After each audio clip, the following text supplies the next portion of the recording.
Аллахха, друзья, Аллахха, Агой Джамшид, Аллахха, Набиль. Аллахха.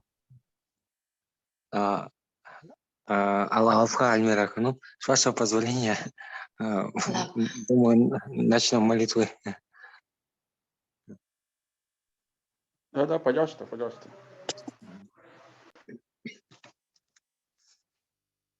Он есть царь, всезнающий, премудрый. Вот райский соловей поет на ветвях древа вечности святыми и сладостными песнями, возвещая праведным радостную весть о близости Бога, взывая верующим к божественному единению, которое в присутствии великодушного, сообщая выбранным слово, что открыто было Богом, царем славным, несравненным, ведущим друзей престола святости, и к ослепительной этой красоте. Воистину, сия есть та величайшая красота, предреченная в книгах посланников, через которую истина отличена будет от заблуждения, и мудрость каждую заповеди будет подтверждена. Воистину, Он есть древо жизни, что рождает плоды Бога, возвышенного, могущественного, великого. О Ахмад, будь свидетелем тому, что воистину Он есть Бог, и нет Бога кроме Него, царя, покровителя, несравненного, всемогущего. А также тому будь свидетелем, что тот, кого послал Он под именем Али, истинный млад Бога, чьим велением все мы следуем.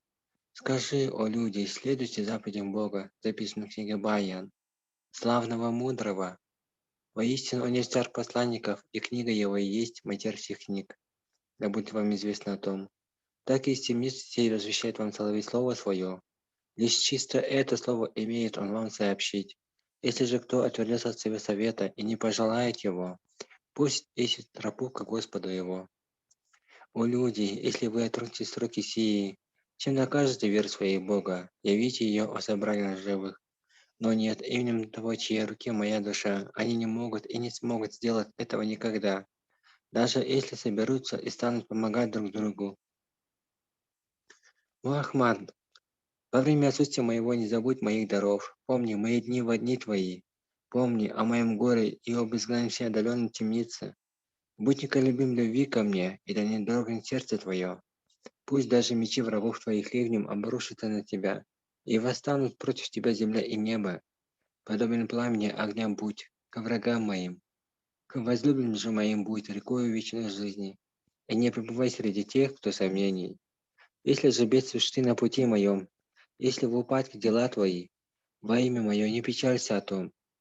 Положись на Бога, Бога твоего и отцов твоих, ибо по тропам заблуждения бредут люди, чье зрение не может распознать Бога, и чьим ушам не услышать Его напева. Ибо такими находим мы их, и ты всему свидетель. Так стали предрассудки лететь за весою между ними, и сердцами их отдалили от стези Бога, возвышенного великого. Уверуй же себе самом, что воистину веки веков тот, кто отвернется от всей красоты, отворачивается от посланников прошлого. Выказывает Богу гордыню свою.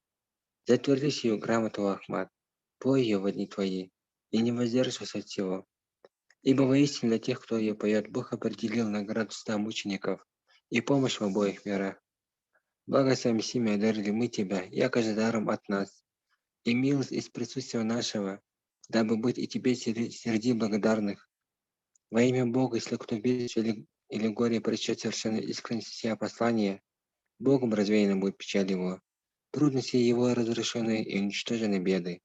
Воистину Он милостив, сострадателен, славен будет Бог, Господь всех миров.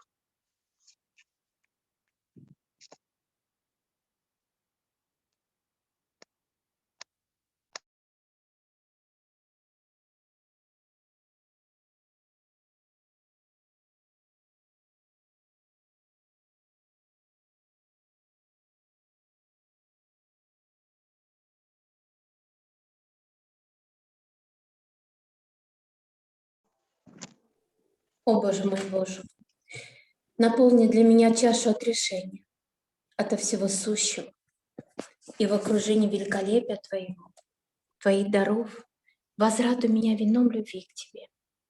Избавь меня от натиска страстей и желаний.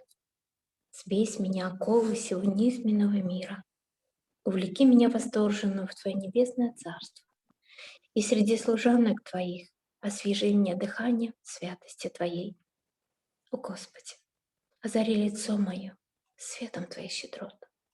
Просвети очи мои созерцанием знаков Твоей всепокоряющей силы. Возвесели сердце мое славы знания Твоего, что объемлет все сущее. Возраду душу мою Твоими животворящими вестями о ликовании великом, о Ты, Царь мира дальнего и Царствия горнего, о Ты, Господь владычества и мощи, дабы я могла повсюду разносить знамения Твои и знаки, и провозглашать дело Твое, и нести Твое учение, и служить Твоему закону, и возвышать Твое Слово. Ты воистину властный, вечно дарующий, могущественный, всесильный. Абдул-Баха.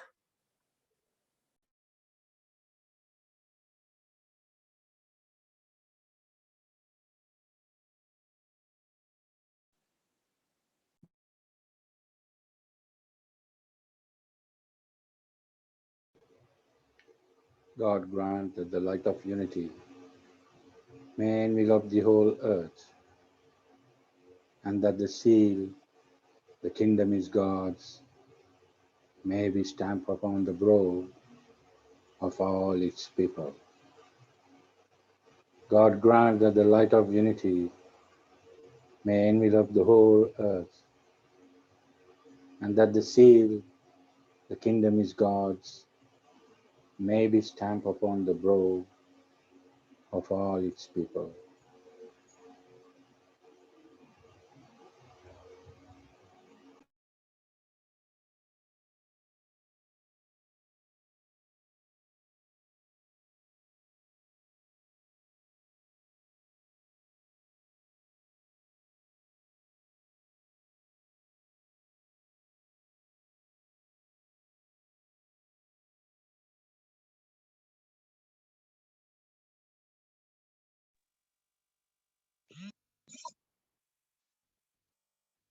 Развей печаль мою дарами Твоими и щедрости Твоей, о Боже мой Боже. Изгони тоску мою Твоей мощью и силой Твоей. Видишь Ты, о мой Боже, как я обратился лицом к Тебе в сей час, когда я бедами со всех сторон охвачен. Молю Тебя, о Ты, Господь Всевосущего, осеняющий все зримое и незримое, именем Твоим, которому подчинил Ты все сердца и души человеков, и волнами океана милости Твоей, и сиянием дневной звезды Твоей, щедрости.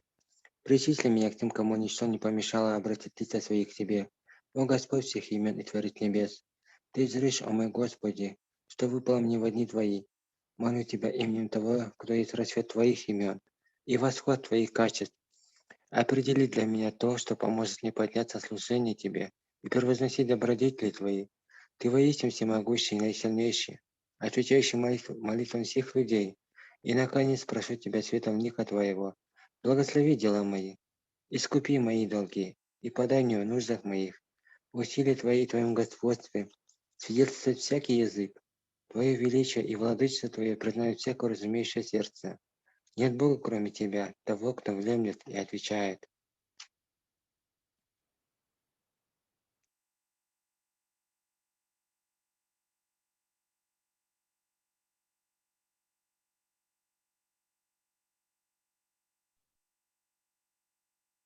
ای پروردگار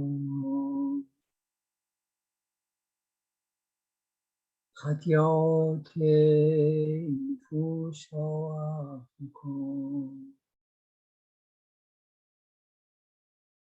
و سیئات ذلیلان را مستعد نما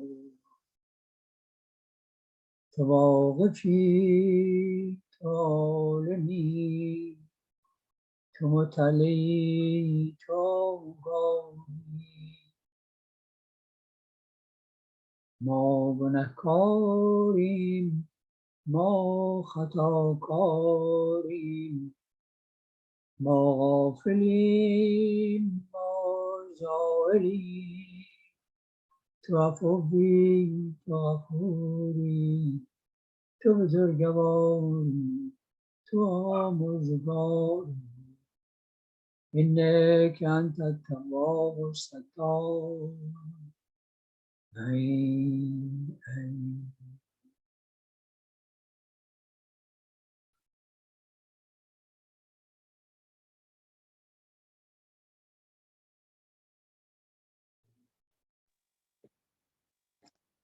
Восхвален и славен Ты, о мой Боже. Умоляю Тебя вздохами любящих Тебя и слезами, что пролиты жаждущими узреть Тебя. Не воздержи от меня нежных милостей Твоих в день Твой, и не лиши меня напева голубки, что восхваляет единосущность Твою, перед светом сияющим от лика Твоего. Я в несчастье, мой Боже. Узри, как я держусь за имя Твое всевладетельный. Суждено мне погибнуть, узри, как я держусь за имя Твое нетленный. Посему молю Тебя самим Тобой вознесенным, Всевышним, не покидай меня на меня самого и не оставляй меня наедине со страстями моих порочных склонностей. Держи мою руку десницы мощи Твоей. Вызволи меня из глубин моих мечтаний и тщетных измышлений, и очисти меня от всего, что противно Тебе. Дай же мне всецело обратиться к Тебе, уповать лишь на Тебя одного, искать в Тебе убежище и устремиться к лику Твоему. Ты воистину тот, кто властью могущества Своего творит все, что пожелает, и силу воли Своей предписывает то, что изберет. Никто не может противостоять Твоему велению, никто не в силах изменить предначертанное Тобой. Ты воистину всемогущий, всевластный, всещедрый. Мой Боже, кому поклоняюсь и пред кем благоговею, я свидетельствую о Твоем единстве и единосущности Твоей и признаю Твои дары, как в прошлом, так и в настоящем. Ты всещедрый, полноводные ливни милости Твоей пролились равно на высоких и низких. Великолепие Твоей благосклонности было ниспослано на послушных и на непокорных, о Боже милости, пред вратами коего вся сущность милости склонилась, святилище дела коего окружено нежной заботой, в ее наисокровенном духе мы молим Тебя, взывая к Твоей предвечной благодати и взыскуя Твоего нынешнего благоволения, дабы Ты смилостивился надо всеми проявлениями мира бытия и не лишил их излияний Твоей милости во дни Твои. Все мы бедные и убоги, Ты же воистину все владетель, все покоряющий, все могущий. Бахаулла.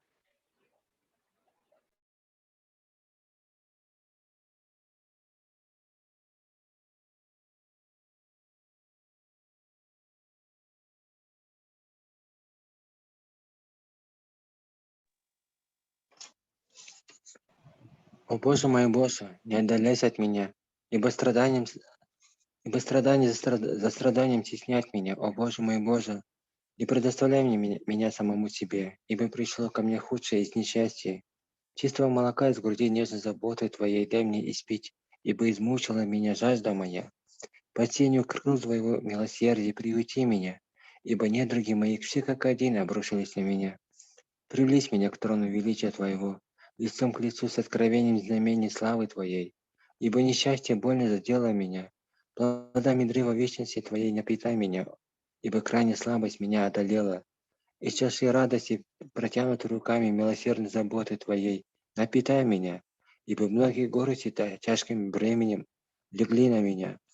Расшитое платье Твоего всемогущего владычества облачи меня, ибо бедность до конца разорила меня. Под воркование голубки вечности Твоей позволь заснуть мне, о Боже. Ибо злейшие напасти выпали на долю мою. Пред тоном единосущности Твоей среди сияния красоты Твоего лика дозволь мне пребывать. Ибо страх и трепет безжалостно меня сокрушили. В океан Твоего прощения, перед лицом неукротим левиафана славы, погрузи меня, ибо грехами своими в конец я осужден.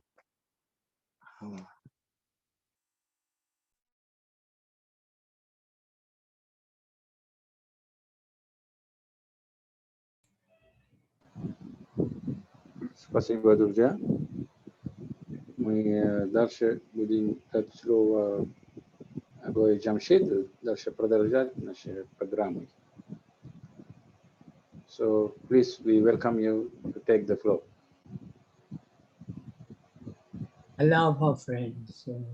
Wonderful that we are together again, and we will continue our study of the life of the beloved Master Abdul Baha.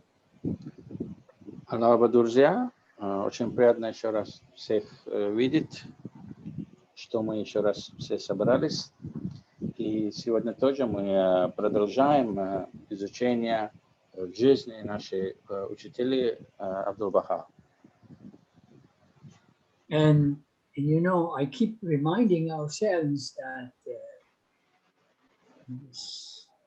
Abdul Baha at the moment, we are at that time where Abdul Baha is still standing under the shadow of Baha'u'llah, and that he is serving his beloved father with all his heart and soul. Мы можем представить, что вот этот персонаж Абдул Баха, что он до сих пор с нами есть и всегда будет в таком славе своего отца Бахауле. И вот мы всегда можем обращаться к нему. И мы должны вот представить, что он всегда есть перед нами. And of course, Abdul Baha is serving the whole of human race, that we all know, but I just want to emphasize the point. He's every minute of his life, he's dedicated to service to Baha'u'llah. И так как, конечно, он сам, как всегда говорил, что он слуга мира, да, слуга народа, и он так всегда говорил. Но мы должны знать, что вот всегда Абдул Баха с нами. Вот когда мы думаем о служении, когда мы говорим о служении веры, каждая минута, каждый момент, он всегда с нами. So now, with your permission, I'll go to share screen and continue where we left off. И сейчас я с вами поделюсь из того места, когда мы вот остановились в прошлый раз. Да?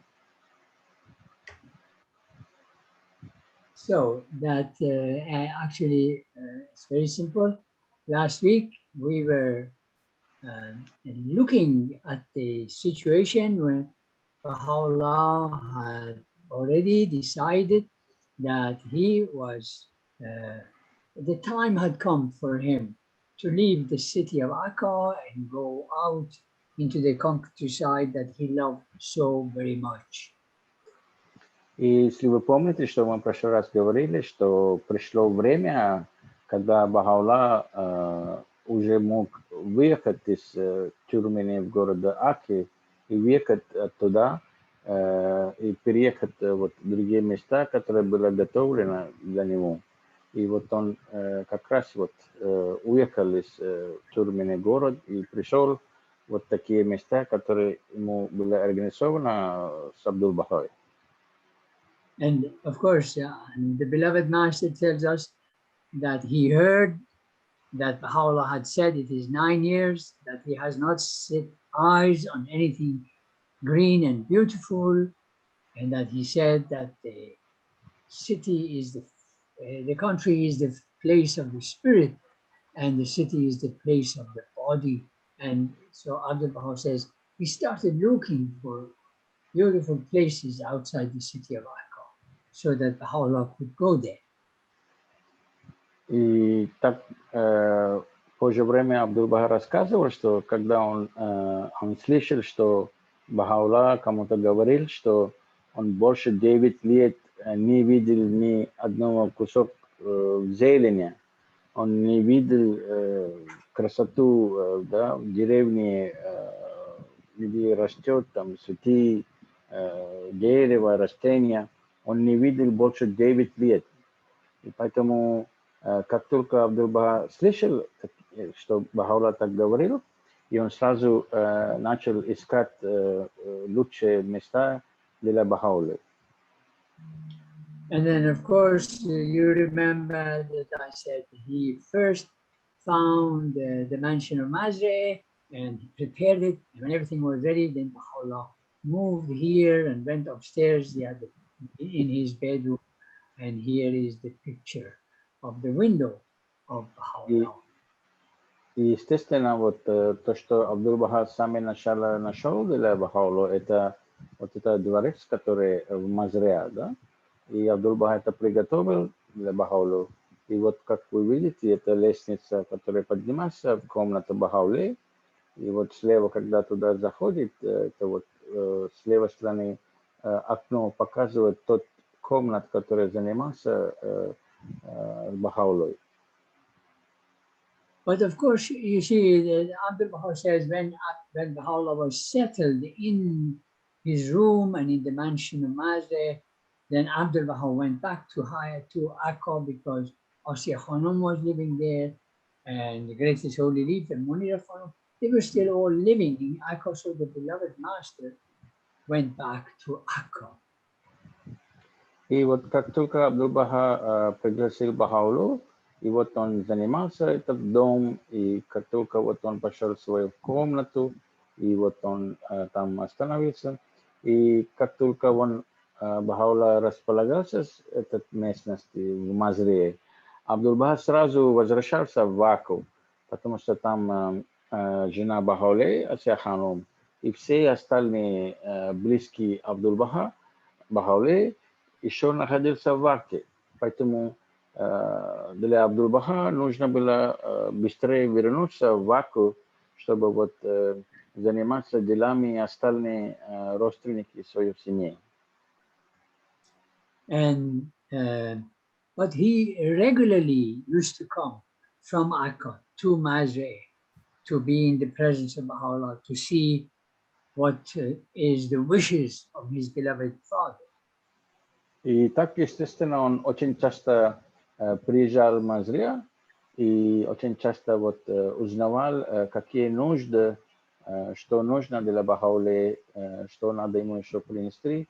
Он постоянно поинтересовался, и он так организовал все. Но он часто приходил и был с Бахауле и организовал все дела там в доме Мазре. And then, of course, another place that he found was the Rezvan Garden, which is beautiful, but it's very close to the city of Akka. И, естественно, еще одно место, которое было поблизости, это вот сад Резвана, которое было очень близко в Акку тоже. And you know, this is really how the Rezvan Garden looked in the past. It was a little island because there was a stream flowing all around this place. You see, it was flowing here, right next to the room of Baha'u'llah, and going right at the back and coming through the other side, making a circle, so that it was creating a little island of beauty. Может быть, вы не в курсе, но в то время, вот когда приезжал Бахаулу, сад Резван, вот место, которое он находился, этот маленький домик, самому этот местность было как маленький остров, потому что вот в этой фотографии видно, что там вода, да, небольшая речка, это прямо вот течение было прямо вокруг этого дома, где Бахаула сам проживал, и поэтому создался такое ощущение небольшой остров, и вот Baha'u'llah проживал в этом острове, в этом доме. Yes, and then these are the gardeners who used to look after the garden and the house. And Baha'u'llah used to spend sometimes a whole weekend and sleep here. И здесь в этой фотографии видно там 3 садовников, люди, которые вот ухаживали за Бахаулу. И иногда вот неделями Бахаулlah проживал в этом местности, вот он отдыхал там. But you know, this place didn't look like it is, you know, like what we see today. Today we see the beautiful fountain and the bridge over the river, and we cross this bridge and we come into the Rezvan Garden and then see the beauty of it, which the beloved master, with the help of the believers, created. И сейчас вот мы то, что видим там, это не то, что было во время Бахаули, да, там совершенно было другой. Но сегодня вот с правой стороны картина показывает, что там вот это фонтан, который сделано, там все красиво построено, и сады, место, вот, где сидит, вот это все сделано, потом там есть вот мост, который вот через эту речку, которая построена. И мы когда приходим в сад Ризван, мы через этот мост заходим внутри самого сада. И сегодня, естественно, все там с помощью многих верующих друзей. Это место было сделано очень красиво. И сейчас, когда мы можем наслаждаться в этой красотой. And you know, dear friends, many of these orange trees and pomegranate trees, mulberry trees, and flowers, they were brought all the way from Persia. You know, the friends, the pilgrims who used to come, walking 3 months, sometimes 4 months, to come to Akka.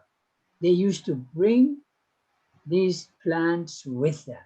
And then the beloved master would plant them in the Rizwan garden and create the beautiful surrounding and the fruit orchards for the joy and pleasure of beloved following. И очень интересно, друзья, что многие растения, дерева, которые вы видите, там, в том числе вот апельсины, там какие-то вот ягоды, там, это все привезли друзья из Ирана. И вот эти друзья, они почти 3-4 месяца ходили пешком, чтобы увидеть Бахаулу. И они с собой брали все эти растения, и фрукты, и святыни. И вот когда они привезли эти все святые фрукты, эти дерева, растения, Абдул-Баха тщательно все это все принимал и посадил, и вот создал красоту в этом саду. And you know, dear friends, you should always remember that apart from all these things that the beloved master was doing, the daily life in Akka demanded his attention of, you know, looking after all the Baha'is, looking after the family, looking after the poor people of Akka and everybody else, high and low, even government officials. They demanded his attention and they wanted him to advise them, to look after them, to guide them. And the beloved master was constantly busy. И так случилось, что всегда вот Абдул-Баха была занята, да, не только вот садами там занималась, но Абдул-Баха всегда смотрел вот ежедневные жизни всей своей семьи, все остальные бахаи и все бедные народы, которые жили в Акке, и даже высокопоставленные люди, которые жили в Акке, обращались свое внимание, потому что они хотели поконсультироваться с Абдул-Баха и спросить у него что-то. И поэтому Абдул-Баха всегда и постоянно была занята чем-то. And then the ever-increasing number of pilgrims, sometimes there are more than 200 pilgrims present in the Holy Land, in Akka and around Mazre. So Abdul-Baha had to look after them. И еще там сверху это всегда приезжали очень много паломников. И иногда были до 200 человек паломников. И Абдул-Баха занимался с ними тоже. И вот это тоже не простая работа. And so Abdul-Baha then was always looking out for bigger places. And then the next big place, really the big place he found, was the mansion of Bahji, this beautiful, beautiful building. И Абдул-Баха всегда искал еще одно место больше, чем дом Мазре, потому что он знал, что это помещение будет меньше очень для самому Бахаулу, и потому что постоянно приходили очень много гостей, и поэтому Абдул-Баха всегда искал побольше помещения, чем Мазрия. Потом вот он нашел вот этот дом в Бахаджи, да, вот где Бахаулlah жил в свое последнее время.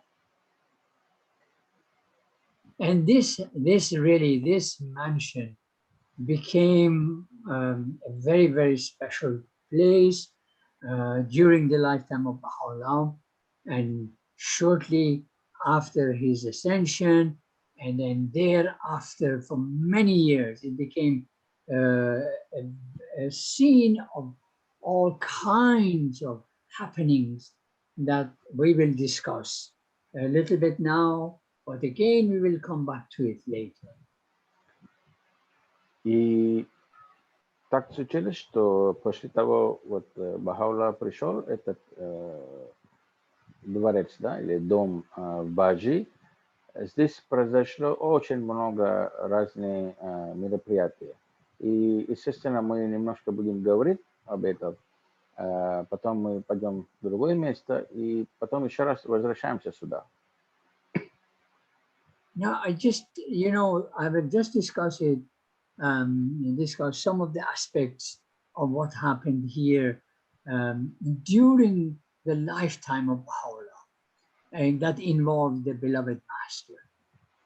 И я хочу вам немножко рассказать вот то, что произошло во время жизни Бахаулlah, очень важные события, которые, естественно, путем в этом участвовал сам Абдул-Баха тоже. And that really involved, this is the room of Baha'u'llah. You can see this is the room, and these are the windows of the room of Baha'u'llah in the mansion of Bahji. И вот эта картина показывает комнату, где сам Бахаулlah жил, вот этот вот двери, и потом с правой стороны вот эти три окна находятся вот в самом это дворце, и вот там жил Бахаулlah. And this room, it looks towards Akka, because if Baha'u'llah came out from here and would come and stand here and look towards, what looks like our right, he would see the city of Akka, because there were no big buildings and no things, nothing to prevent the view of the city of Akka. So Baha'u'llah could see all the way to Akka.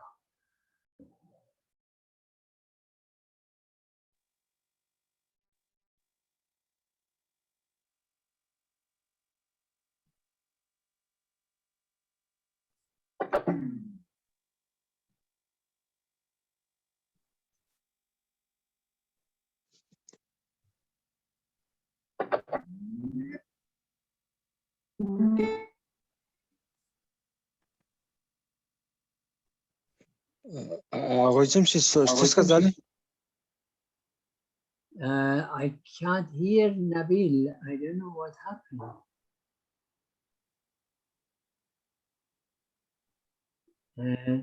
Hello, Nabil. Can you hear me? He must have. I don't know. Hello, what can you happened. hear me? Can you hear me? Набиль, мы слышим вас, да?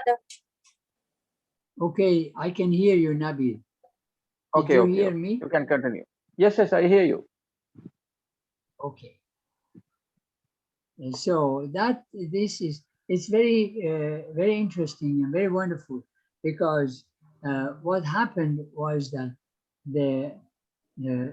at the time when Baha'u'llah was in the mansion, still Abdul Baha and the family were living in Akka. So he used to come many times a week to the Bahji to visit Baha'u'llah, to bring the pilgrims to attain the presence of Baha'u'llah. И вот очень интересно, вот что происходит, когда много паломников приезжали в Акку, Абдул-Баха их сопровождал и привез их, чтобы они были навестить Бахаулу. И помните, я вам рассказал, что вся семья и Абдул-Баха еще жили в Акке, да? И вот из Акки всех паломников сопровождал сам Абдул-Баха. И он привез их на встречу с Бахаулой на этот дом, где вот Бахаула сам жил.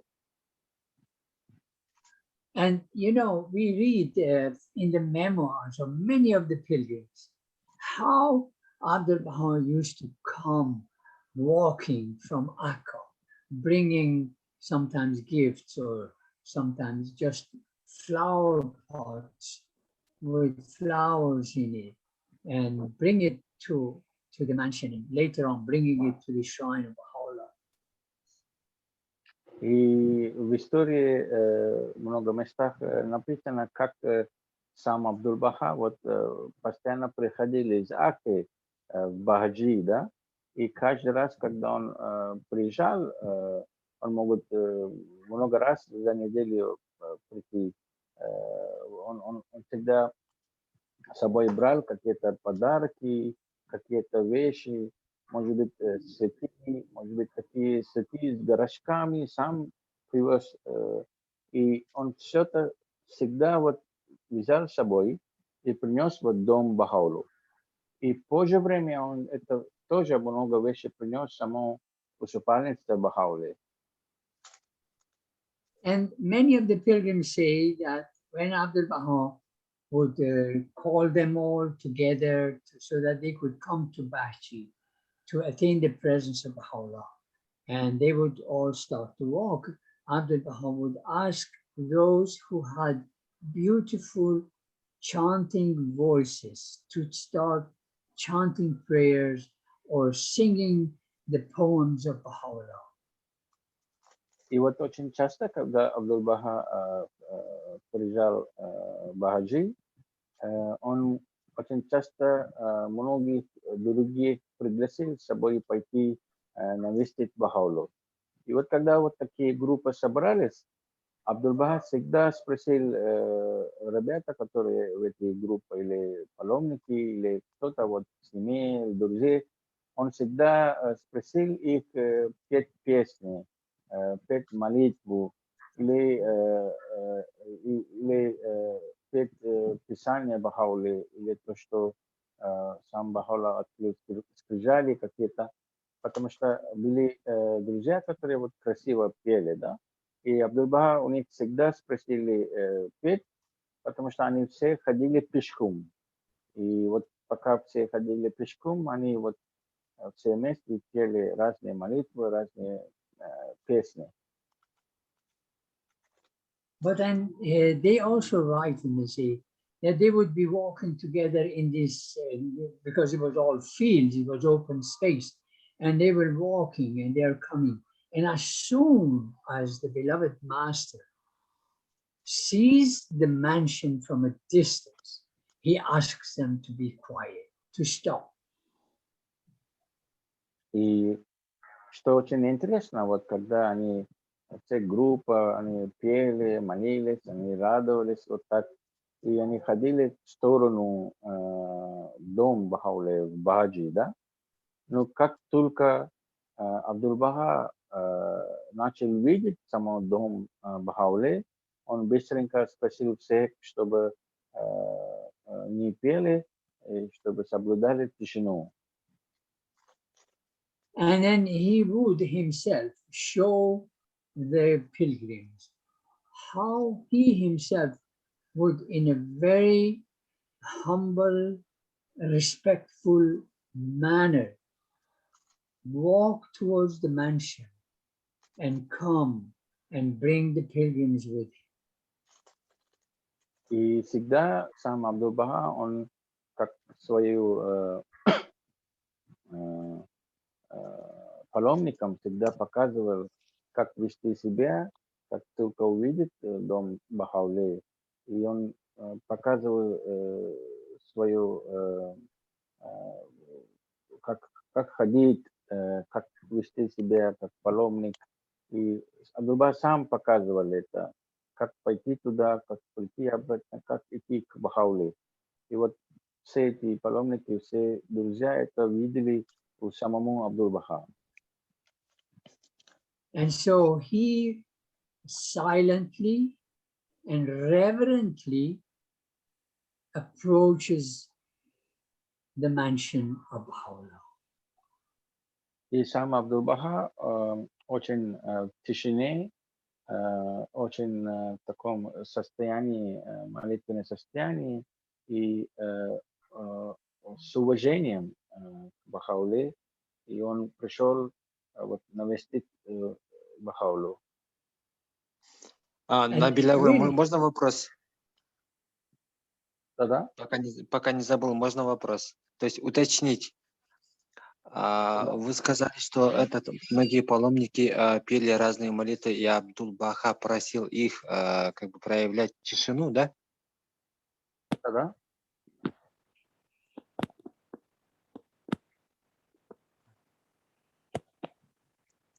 Набиля Гой, вы, наверное, Набиля Гой? Да-да, говорите. Ага, там вы сказали, что многие паломники пели разные молитвы, и Абдул-Баха просил проявлять их тишину, да? Не, он спросил справить тишину, когда он увидел сам дом Бахауле, чтобы они с уважением вот это... Возле дома Бахаулы, да? Да. Ага, ясно, ага. Sorry. So in this way, Abdul-Baha taught the pilgrims how to approach the person of the manifestation of God. His example, he set examples for every aspect of our life. И таким путем соблюдение тишины, соблюдение вот это процесс, вот это, когда он вот приходил, как вести себя, как подходить к Бахауле, это все он сам показывал своим примером. И вот все паломники, которые пришли с Абдул-Баха, они все это видели как сказать,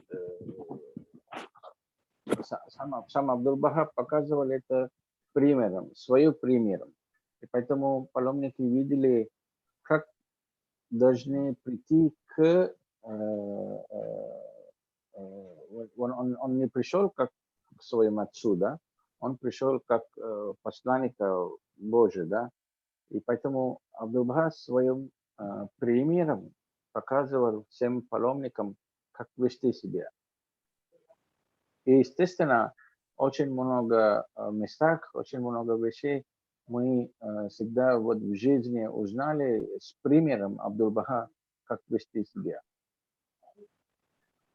And really, so we can see that from that time, Abdul-Baha showed us how we approach Baha'u'llah. And now, when we come to these holy places, we have the same feeling of reverence, and we come to these places in silence, not talking and taking pictures and running here and there. No, we come with utmost humility and respect and love to approach the mansion of Baki or mansion of Mazda or the room of Baha'u'llah or the shrine of Baha'u'llah, because Abdul-Baha has taught us how to do that. И вот очень интересно, друзья, что то, что Абдул-Баха показывал тогда, как вести себя, когда мы приходим в дом Бахауло, и эти святые места, сам Абдул-Баха как научил для нас, как вести себя, до сих пор все паломников так ведут себя. Вот можно сказать, уже Абдул-Баха нету, да, в близости с нами, но то, что он тогда научил, до сих пор практикует всех паломников, всех друзья. Вот они ходят внутри туда в тишине, в молитвенном состоянии, они не бежит туда-сюда, как другие туристы, там фотографировать, видео или так. Нет. Вот все, которые приезжают, они ведут себя прямо вот так, повел себя Абдул-Баха тогда. И вот уже сколько много лет уже это вот передано до сих пор, вот все друзья, все паломники ходят на эти святые места, вот после примера вот Абдул-Баха. И это вот с любви, с уважением к Бахауле. And then, of course, Baha'u'llah knew that Abdul Baha is coming to visit in the mansion, and he would usually be walking here on the balcony, looking out from here towards Akka, which is on that side, and waiting to see the beloved master approaching in the mansion. И еще когда вот Бахаулlah жил в этом доме, и вот он очень часто ходил в этом коридоре, и еще когда он знал, что вот скоро должны прийти Абдул-Баха, и он бы наблюдал и ждал, пока пришел Абдул-Баха. И вот отсюда он смотрел в сторону Акку и очень ждал увидеть Абдул-Баха. And Abdul, and of course, we know that the love that exists between Baha'u'llah and Abdul Baha was just was out of this world, is not possible to describe. And so when Baha'u'llah saw Abdul Baha coming all the way from Akka, he would call all the other members of the family and any pilgrim that were here, and he says, "Come, the master is coming. The master is coming. Go and receive the master." So he would send everybody else to go into the fields where the master was walking to welcome the master to the mansion of Baji. И так интересно, вот когда Бахаулlah стоял в этом коридоре, наблюдал, пока придет Абдул-Баха. И когда он немножко вот видел тень Абдул-Баха, он начал радоваться, да, вот уже идет Абдул-Баха. Конечно, вот тот любви, который между Бахаулlah и Абдул-Баха, мы не можем объяснить это неземленно, да, неземленно любовь, это какой-то очень высокий уровень любви были между Бахаулlah и Абдул-Баха. И, естественно, Бахаулlah очень любил Абдул-Баха. И как только вот он видел немножко вот издалека, что идет Абдул-Баха, и он сразу позвал всех, которые в доме, все родственники, все детей там маленькие, кто был там, и, может быть, еще там какие-то паломники еще проживали это время. Он спросил всех уйти и встретить Абдул-Баха. И всем он громко говорил и сказал, что идет учитель, идите, встретите его, идите, примите его, идите все и принимайте Абдул-Баха. И вот так он всем приветствовал и всем сказал, что пойти приветствовать Абдул-Баха. And you know, dear friends, it was for Baha'u'llah was such a source of happiness to see the master. He was always full of happiness when Abdul Baha would come to the mansion. И, друзья, вы должны знать, да, вот очень часто это был такой источник радости для Бахауллы, чтобы увидеть Абдул-Баха. И такое счастье, такой радости был в лицо и вообще в персонаже Бахауллы, как только он видел, что есть Абдул-Баха рядом с ним. And you know, dear friends, it is very important to understand this, because you see, although Abdul Baha is the oldest son of Baha'u'llah, the relationship between Baha'u'llah as the manifestation of God and Abdul Baha as the future center of the covenant is beyond our limited mind to understand.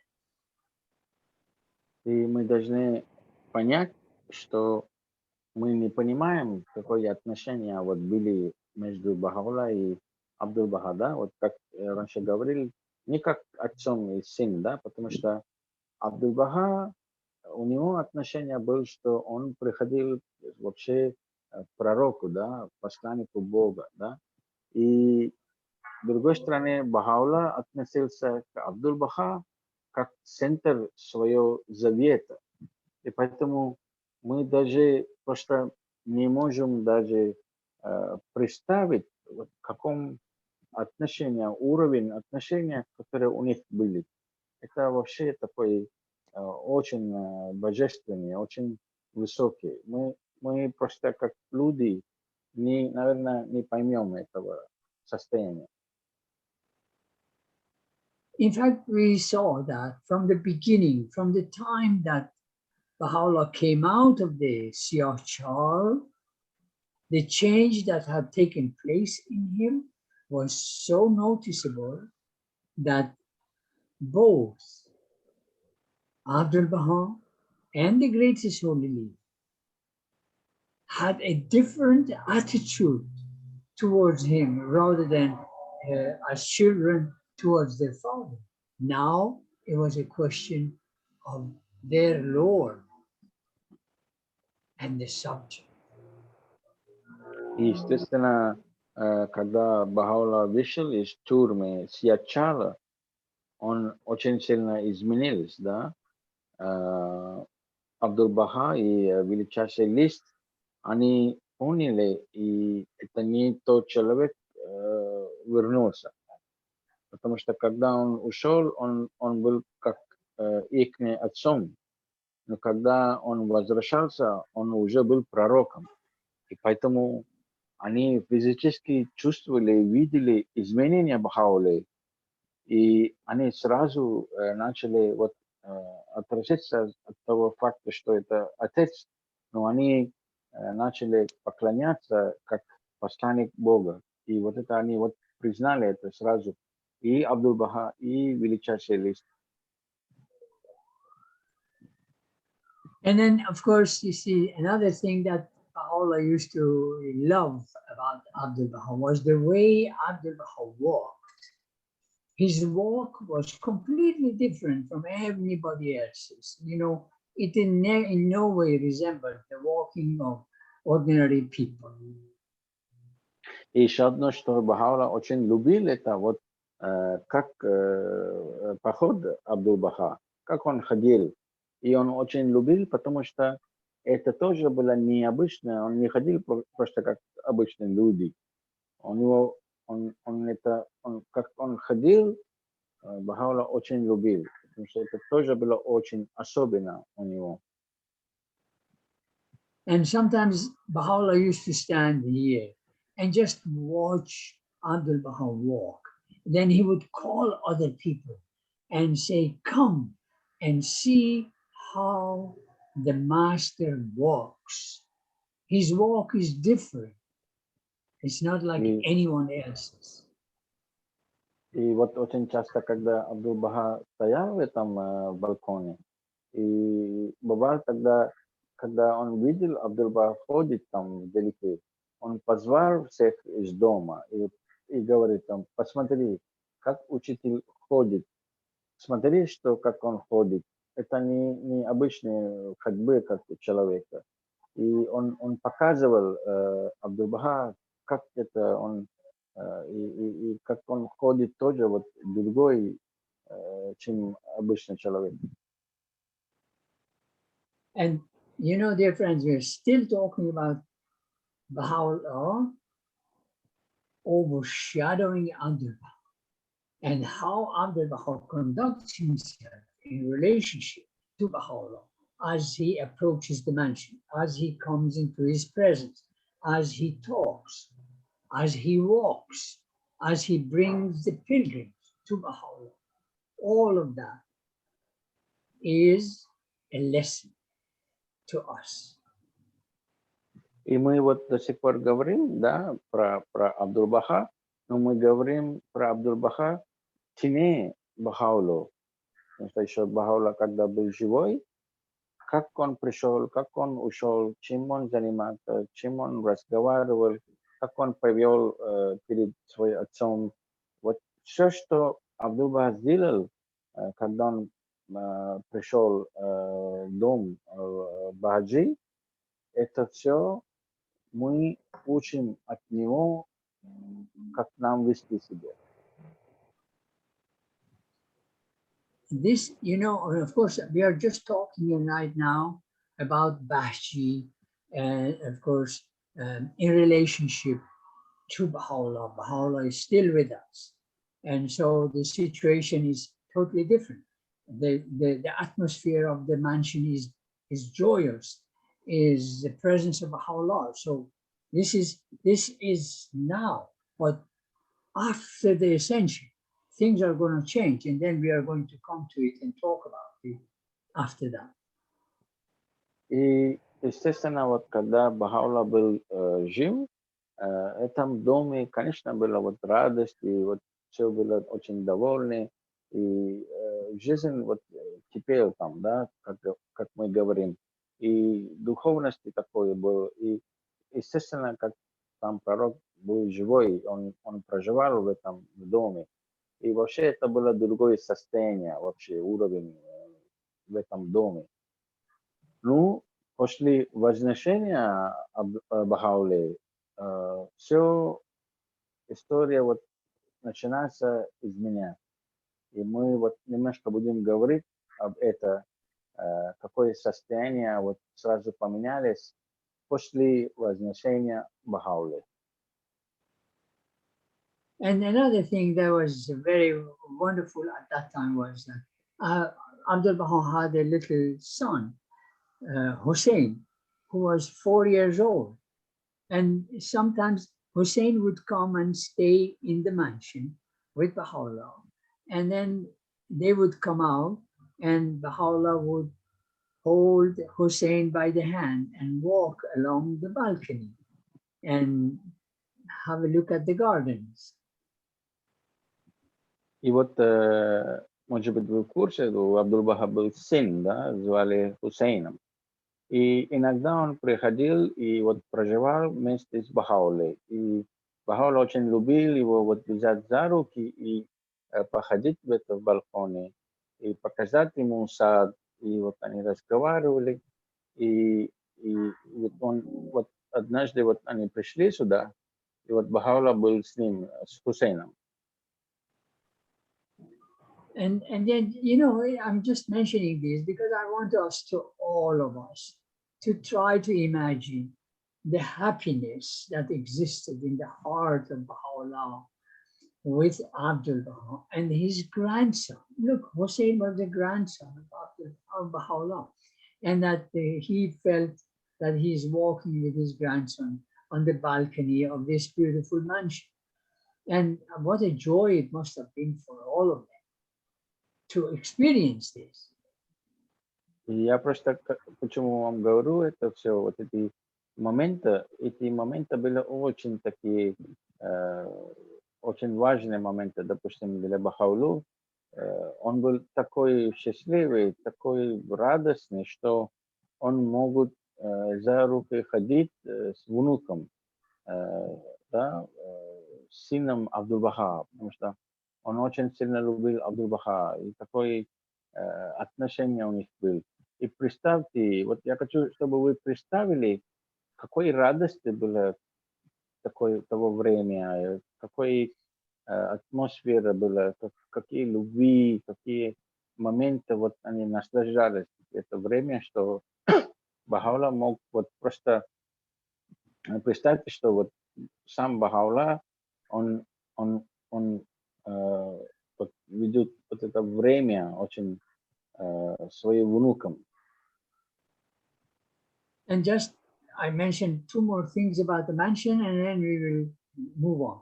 You see, this mansion was so very, very special to Baha'u'llah. he loved it so much that he gave it various titles.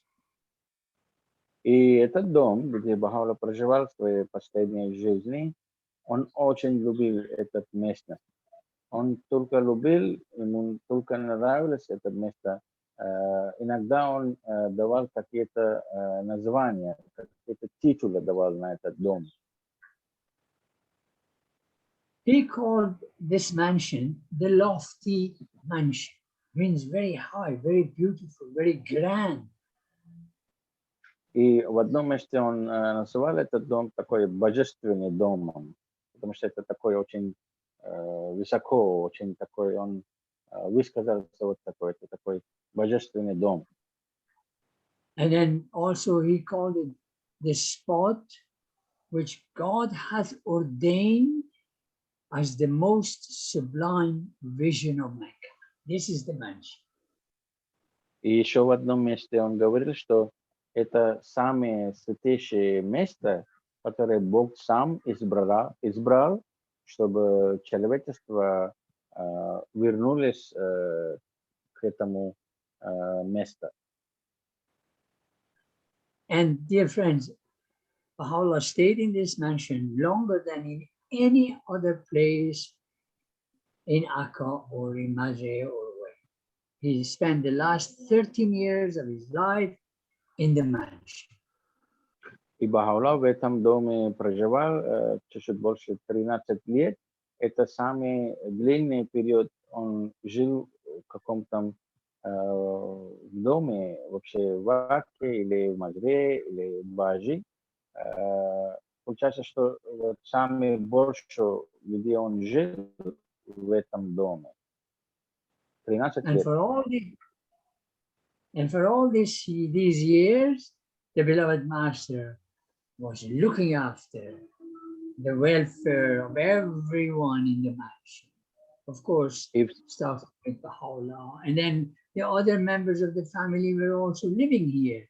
But Abdul Baha is the one that was looking after every one of them, whether they were in the mansion or in Akka or wherever they were.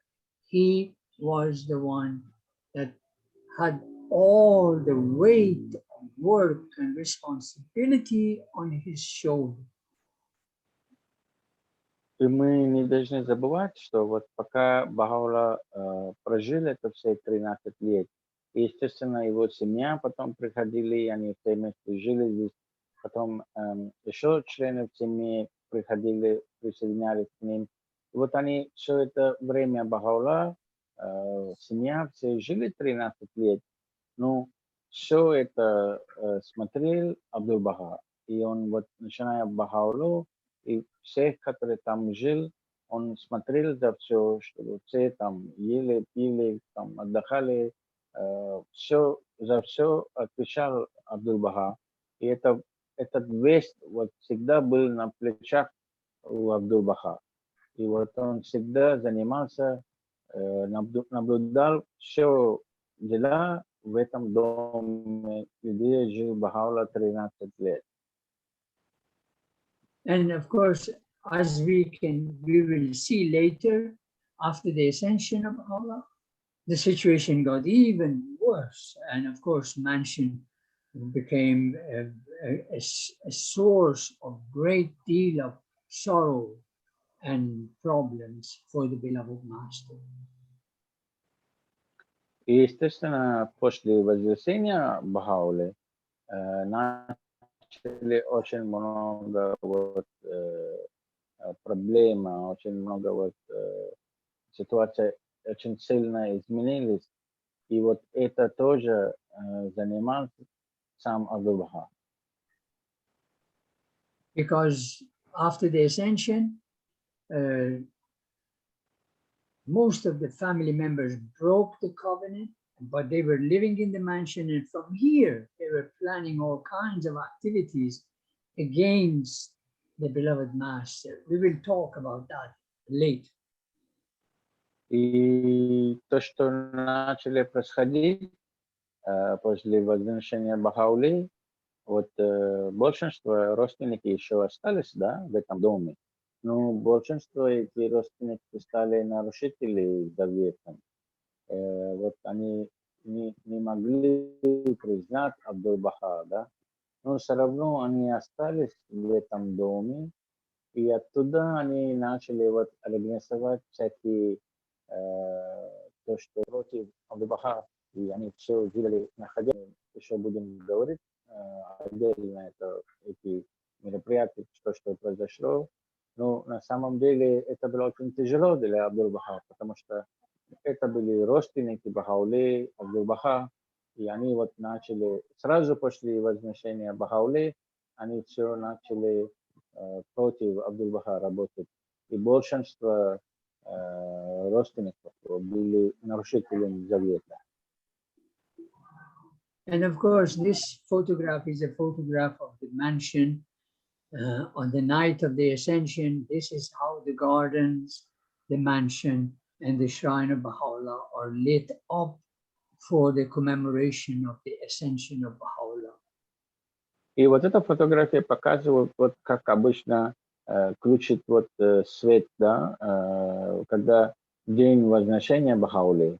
И обычно вот очень красиво так включит свет в доме Бахаула. И вот когда празднуют или день упоминания, да, возношения Бахаулы, вот так выглядит ночью, и все вот весь дом горит, вот очень красиво видно издалека. You know, dear friends, Baha'u'llah had suffered so much, that Abdul-Baha was constantly thinking of his comfort and means of bringing happiness to him. Вы знаете, друзья, что Бахаула вот в свое время очень сильно страдал, очень долго страдал. И очень такое было сильное мучение, да. И Абдул-Баха вот всегда думал, как принести радость его в сердце, как его вот смешить, как ему сделать комфортабельно там в своей жизни. И всегда Абдул-Баха думал, как это все сделать вот для Бахаула, чтобы он чувствовал лучше. Потому что на самом деле потому что Бахаула очень сильно страдал в своей жизни. He was always looking for other beautiful places so that Baha'u'llah could visit, could spend a day, could spend a weekend, could spend a week, just to be in a different surrounding, because he had spent all his life in the Siachal, in exile, in imprisonment, in the prison of Akka, and Abdul-Baha wanted him to have some degree of happiness. И так случилось, что Абдул-Баха постоянно думал, как ему сделать лучше, потому что, начиная от тюрьмы Сиячала, все это время Бахаула был заключенным, и он прошел очень сложный путь. И поэтому Абдул-Баха всегда думал, что надо вот поискать другие места, другие сады, где можно вот отвезти Бахаулу, что он может там провести уикенд, или провести несколько дней, или он мог провести там неделю. И поэтому Абдул-Баха постоянно искал еще другие места, чтобы Бахаула мог наслаждаться и чтобы принес радость в сердце Бахауле. И вот такие места Абдул-Баха постоянно искал и находил. And so near the mansion of Mazda, there were other gardens. This is one of them. It was called as the Garden of Afif. И вот рядом с домом Мазря был вот такой сад. Это сад называли сад Афифа. And you can see how beautifully it has been arranged. You see, it wasn't like this. I mean, it is these gardeners under the supervision of the beloved master that have created this beauty for the beloved father, because every now and then, for a weekend, he would be able to come to this place. And you can see they have arranged a bench in the middle of the stream, and then further arrangements so he could rest and he could enjoy natural beauty and something to remind him of his home in Tehran, in the mountains. Абдул Бахар говорил, что вот когда, например, вот сад Афифа находил, он не был в таком состоянии, естественно, он переделал это все, и он наймал вот садовников, вот здесь видно, что сидят садовники, и он красиво вот создал, вот эту красоту создал, Абдул Бахар создал эту красоту, чтобы Бахаулла почувствовал хорошо там. И он же знал, что вот только страдания прошел, и поэтому вот сам Абдул Бахар решил вот это дизайн, вот это в саду поменять и создать красоту. И иногда вот он даже подумал, что может быть надо вот сделать так, чтобы Бахаулла вспомнил свой дом в Тегеране. И где-то в каких-то местах он так это украсил, чтобы Бахаулла вспоминал свой дом в самом Тегеране. Поэтому эти места тоже были очень трогательны, очень упоминающие вот свое прошлое, где Бахаулла сам жил, и вот хорошие воспоминания, да. И сам Абдул Бахар вот создал вот эту атмосферу, и вот с помощью много друзей, садовников, и вот он создал эту красоту, чтобы Бахаулла был довольный, он был радостный, вот, в принципе, вот радости к нему сердце. Набиль, у меня есть вопрос. Да? Этот, как назвать, это недалеко, вот этот сад, который Абдул Бахар сделал для Бахаула, это недалеко от дома Мазраи? Мазраи, да. Это сад Афифа. Как называется? It was, but this garden doesn't exist anymore. Это было рядом с Мазраи, но это сад уже нету. Говорит, уже нету. Ну, как назывался он? Сад Афифа. Афифа? Да. Ага. But this one exists, and it's called the Garden of Junaid. И вот слева, который это вот сад Junaid, да, это есть сейчас. Это можно вот пойти посмотреть. Это сад есть. Ну, это сад-дом, это садовников его, да? Да. Вот они наблюдают.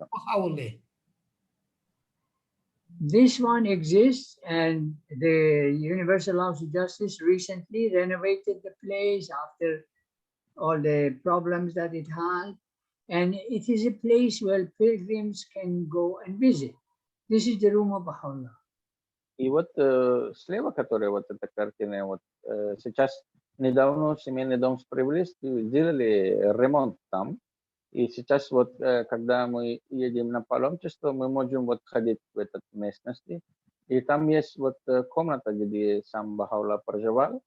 И это все вот отремонтировали красиво. И сейчас можем, когда мы там идем на паломничество, можем попасть в это место тоже. Но, естественно, были много проблем, много вопросов в этом местности. И, естественно, все семейный дом решил все. А сейчас освободили это все проблемы и отремонтировали. И сейчас вот паломники можешь пойти туда. Yes, but you know, it's very also again very interesting because when Abdul Baha would arrange so that Baha'u'llah could come and stay here or have a picnic, but he himself would be too busy in Akka with officials with problems that was happening in Akka, so he would hardly ever come. And sometimes we hear Baha'u'llah says, I wish that you had also been present. И очень часто так было, что вот Абдул Бахар находил такие места и все организовал, чтобы Бахаулла отдыхал И чтобы Бахаула проживал 1-2 дня или неделю, чтобы он сам проживал в этой местности. И он так себя поставил в работу, что он оставил Бахаулу отдыхать в этих местах и сам поехал в Акку, и он занимался всякими встречами, там, высокопоставленными людьми, там, другие вопросы. Он вот всегда отсутствовал там, вот. Он не находился возле Бахаулы. Он просто все организовал для Бахаула и сам возвращался в Акку, там, занимался другими делами. И вот бывало, что часто сам Бахаула говорил Абдул-Баха, что вот я бы очень хотел, чтобы вот ты тоже осталась на этой встрече, чтобы вы остались с нами вот на этих местах. Но Абдул-Баха вместо этого он сам пошел обратно в Акку и занимался другими делами в это время. So this is also near walking distance of Mansion of Mazre. This garden doesn't exist anymore because of the changes that have taken place in that area. But this one, as I said, is ready, and many of the pilgrims go there on Saturday afternoons to visit the room of Baha'u'llah, to say prayers, and to see the garden. И это вот помещение сейчас недавно, которое сделали реставрацию, Всемирный дом справедливости, она существует сейчас. И вот каждая суббота паломники могут пойти там побыть в комнате, где проживал Бахаула, и можно там помолиться. И вот другой сад просто уже там не существует, потому что там какие-то ситуации, и этот сад уже нету там. А вот это есть, и вот когда будет на паломничестве, можете пойти туда. So this is the Junain garden, which exists and is there for the pilgrims. И еще раз я говорю, что это сад Джунейна, и это вот открыто для паломников. Of course, another place that Baha'u'llah used to visit was Mount Carmel. И еще одно Baha'u'llah место, visited Haifa 4 times. и еще одно место, которое вот Бахаула любил побыть, это вот Хайфа. Вот в Хайфе сам Бахаула был 4 раза в горах Кармеле. And it's very interesting. This is a picture of the time, you know, or maybe a little shorter during the time of Abdul Baha. So we can see Mount Carmel wasn't very beautiful. It was just a dry mountain with some bushes. И представьте вот это время вот Бахауле, Абдул-Баха, вот как находился сам гора Кармель. И это не выглядит как сейчас, да, так, даже можно сказать такой некрасивый вид, такой какие-то дерево вырос там. И как будто такой маленький гора тогда вот. Ну, сейчас, конечно, все по-другому выглядит. But still, it is called Mount Carmel, which means the mountain of God. And it was left to the supreme manifestation of God to become the cause of its beautification. И неважно, как он выглядел, это называлось как Маунт Кармел, да, как гора, божественная гора. И, естественно, это был план божествования, что сам явитель Бога приходил и поменял вот это местность.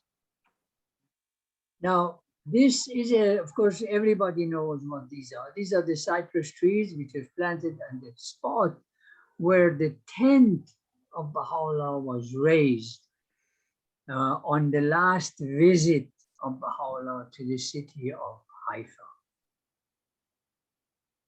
И эти вот елки, которые вы видите, последний раз, когда Бахаула пришел в Хайфу, и вот свой тент поставил на этом месте, да, палатку поставил в этом месте.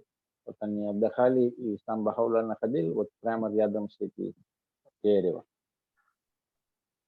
And you know, this everybody knows that when Baha'u'llah was in his tent, that was here on this spot, he came out of the tent, he called Abdul Baha and pointed out with his own hand the exact piece of land that Abdul Baha had to purchase and built the shrine of the Baba on that piece of ground. И именно вот это место, когда сделали палатку, вот Бахаула отдыхал там, и вот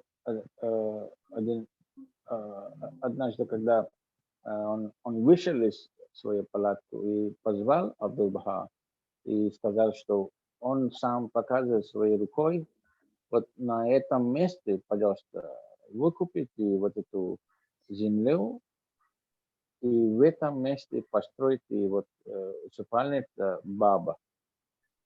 И сам Бахаула подсказал Абдул-Баха, чтобы сделать это, чтобы построить усыпальница Баба. Yes, sorry.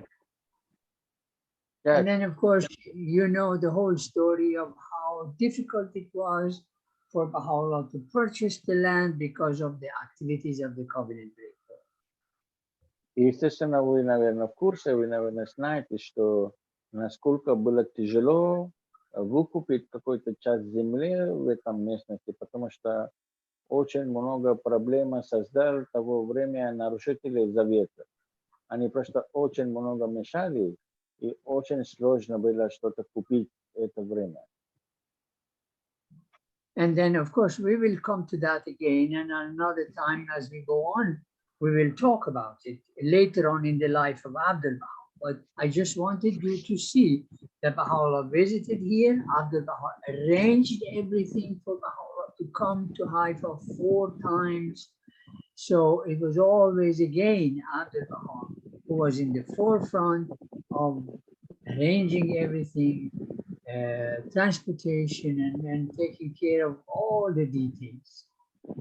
Ну, я просто хотел вам рассказать, что произошло какое-то время. Просто детально по поводу этого произошло, я вам потом расскажу. Но я хочу рассказать вам, что вот когда Бахаула приходил вот 4-й раз на этот местности, с этого момента весь вот эту работу, весь вот это обязательности, все взял сам Абдул-Баха. И вот он занимался тяжело, но сам Абдул-Баха занимался этими всеми делами. So, dear friends, it's almost time to stop, and I would like to say thank you to Nabil for translating, and thank you all of you for listening to the program, and yeah, I'm grateful. Ну, друзья, мы пришли к концу сегодняшнего рассказа. Благодарю Набиля за перевод и благодарю всех за ваше внимание, что вы всех собрались. Может быть, у кого-то есть вопросы или высказать? У меня на Белогой, если можно. А вот эти 4 елки, они еще остались, да? Или они уже это как бы нет? So there's a question, those trees that you show, if it still exists there. Yes, those trees are there. It's in all the photographs of present photographs of the arrangements behind the shrine of the Baba. Да, естественно, это все дерево, все эти до сих пор осталось. И очень часто вы можете видеть эти дерева за усыпальницей Баба. И очень много фотографий, они есть, они находятся там. У меня вопрос, можно сказать, а почему именно это место, именно для храма Баба, определено было именно это место? Чем оно вот именно особенность в этом, я не знаю. Why that spot was very special, if you know why Baha'u'llah asked to have the shrine of the Bab built in that particular place? Really, I don't know. This is the mind of Baha'u'llah. No one has the answer. But of course, the Bab was the forerunner of Baha'u'llah. He had a very special station. And he sacrificed himself for Baha'u'llah. So these are only facts that I can talk about, but I don't know the why Baha'u'llah chose that spot and indicated to Abdul Baha. No, I don't think anybody has the answer. Скорее всего, наверное, никто не знает, почему Бахаулла именно вот подсказал в этом месте построить усыпальницу Баба. Но, насколько я понимаю, что Баб был как предыдущий, да, Бахауле, и готовил дорогу для Бахаулу, и сам отдал свою жизнь вот, ради учения Бахауле. И поэтому он думает, что, скорее всего, он хотел, чтобы, как сказать, сам Бахаулла хотел, чтобы он был уверен, что вот останки Баба было правильно сохранены в этом месте. Но опять мы не знаем, почему явитель так решил. Это мы должны как сказать, спросить у него, да, молиться, спросить у него. Но это решение, божественное решение. Да, спасибо. Не просто я думаю, может быть, в каких-то скрижалях Бахаулла это отмечает, поэтому я спросила. Спасибо большое. Есть скрижал, да. You know, she thinks that it was important to know if it was anything specially written or specially said by Baha'u'llah. Actually, in the Tablet of Carmel, Baha'u'llah refers to the shrine. Но это скрижаль, вот есть скрижаль Кармел, да, который Бахаулла вот открыл в это время, и Бахаулла объясняет там очень много, вот можно изучать, вот Tablet of Carmel называется. It's referred to as the city of God which had descended from heaven, the celestial Kaaba, round which had circled in adoration. И Бахаулла называется это как город божественный. Ну, это в смысле, само храм, это место называется как божественный город. Вообще очень красиво, очень там можно изучать. И вот это, наверное, вот, ответит вообще вопрос тоже, вот почему, да, там, почему Бахаулла спросил построить усыпальницу Баба там. Именно в этом месяце, да? Спасибо большое. Да. Это Tablet of Carmel называется, да? Скрижаль Кармел.